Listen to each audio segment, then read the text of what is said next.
उत्तराखंड का वो जिला जहाँ पहाड़ों की सिंप्लिसिटी और मैदानों की स्पीड दोनों एक साथ मिलती है।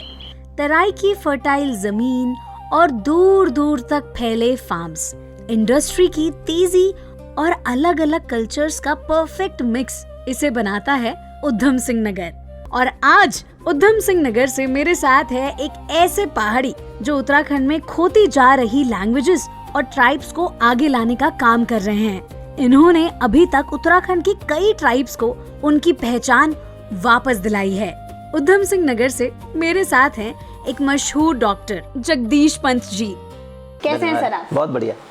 सर अपने बारे में कुछ बताइए डिटेल में। मेरा डिटेल यही है कि मैं जन्म तो मेरा यहीं नाना मता में हुआ है और इस वक्त मैं स्वास्थ्य विभाग में हूँ, फार्मेसी अधिकारी के पद पर कार्यरत हूँ। और मैंने पढ़ाई के साथ साथ ये नौकरी के साथ साथ अपने पढ़ाई भी जारी रखी।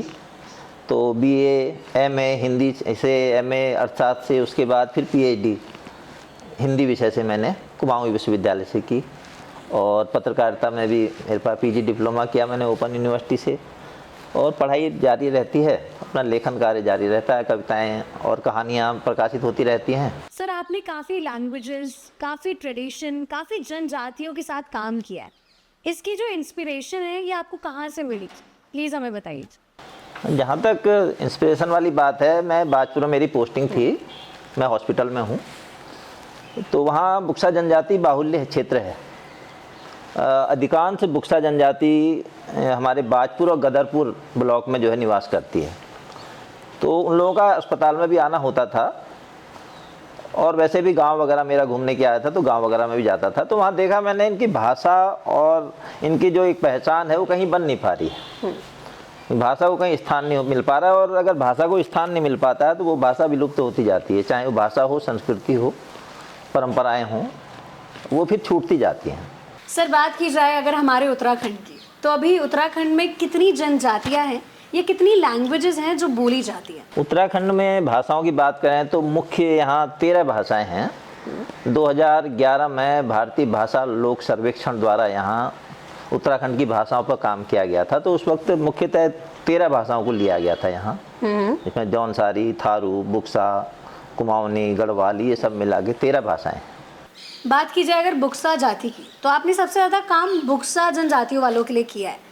तो आपको ऐसा क्यों लगा कि मुझे बुक्सा के बारे में ही बात करनी है, मुझे इन्हीं लोगों के बारे में बात करनी है? एक तो मेरा क्षेत्र मैंने बताया जैसा कि आपको, मैं बाजपुर में पोस्टिंग थी मेरी, तो वहाँ बुक्सा जनजाति क्षेत्र है ये।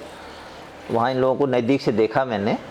और उसके बाद क्या हुआ कि 2011 में जो भारतीय भाषा लोक सर्वेक्षण द्वारा जब यहाँ पर भाषाओं पर काम वाली बात आई, तो अन्य भाषाओं के साथ उस वक्त मुझे लगा कि क्योंकि बुक्सा जनजाति की जो भाषा है, एक तो इनकी संख्या कम है, सीमित स्थानों पर लोग रह रहे हैं, और उनकी भाषा ना बोलने की वजह से, क्योंकि लिखित रूप में कहीं आई नहीं भाषा इनकी, लिखित रूप में पहली बार मैंने ही लाने का काम किया। अच्छा। हाँ, तो मुझे लगा इनकी भाषा को लाना चाहिए, विलुप्त भाषा को आगे आना चाहिए इनको। आप कुछ आंकड़ा मुझे बता रहे थे अभी जब हम लोग बात कर रहे थे कि बस इतने ही आंकड़े हैं जो सिर्फ उत्तराखंड में ये जनजाति पाई जाती है, बाकी भारत में कहीं भी ये जनजाति नहीं, उत्तराखंड में ही है ये। उत्तराखंड में कुछ यहाँ पर है, हमारे बाजपुर गदरपुर ब्लॉक हो गया, इधर नैनीताल जिले में रामनगर में है, और उसके बाद थोड़ी इनका यहाँ पर है हमारे देहरादून क्षेत्र में। देहरादून क्षेत्र, हाँ, दुगड्डा, और इधर हरिद्वार क्षेत्र में भी है कुछ। तो टोटल अगर सब निकाला जाए तो कितने लाखों में लोग हैं? नहीं, अभी लाखों में संख्या नहीं है इनकी। अभी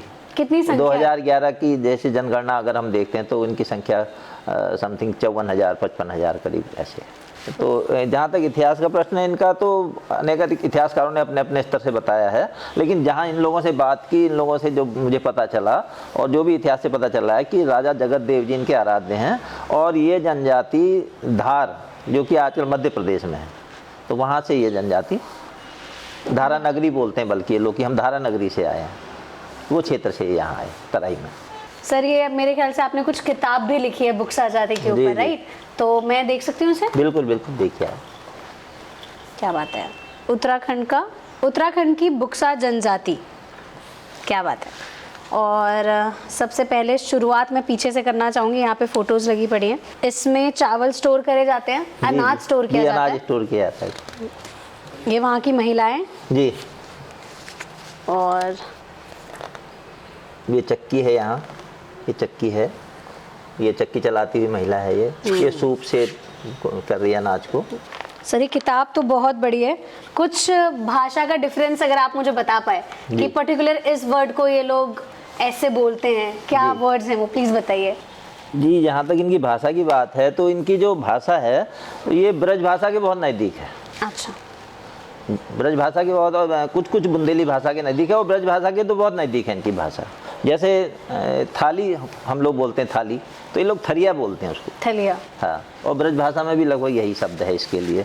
और भी ऐसे शब्द जैसे काला है, ये कारो कहते हैं उसको। आपने बुक्सा जाति के ऊपर एक पूरी किताब लिखी है, आपने काफ़ी रिसर्च करी है, आप आगे आने वाले टाइम में बुक्सा जाति का जो फ्यूचर है इसे कैसा देखते हैं, कैसे सरवाइव करने वाले हैं आगे, क्या सच में इस लैंग्वेज को आगे जाके पहचान मिलेगी, लोग इस जनजाति को और जानेंगे, पहचानेंगे, क्या फ्यूचर देखते हैं आप? नहीं, फ्यूचर देखिए बहुत अच्छा है। एक्चुअल में क्या है, जैसे अभी तक इनके लोकगीत वगैरह थे, लोक कथाएँ थीं, ये सब अभी डॉक्यूमेंटेशन कहीं नहीं था, कहीं लिखित रूप में कहीं नहीं आए थे। इस पुस्तक में मैंने उनकी लोकगीत, लोक कथाओं सबको लिखा है।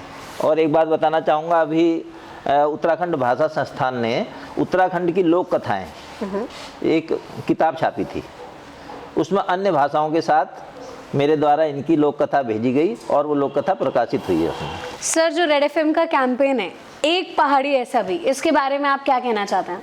ये बहुत ही अच्छा काम है कि जैसे एक पहाड़ी ऐसा के तहत आप ऐसे लोगों से मिल रहे हैं कि जिन्होंने जो है कुछ अलग हट के काम किए हैं, तो ये बहुत अच्छा है, आपका संपर्क हो रहा है लोगों से और लोगों से मिल रहे हैं, बहुत अच्छा काम है ये।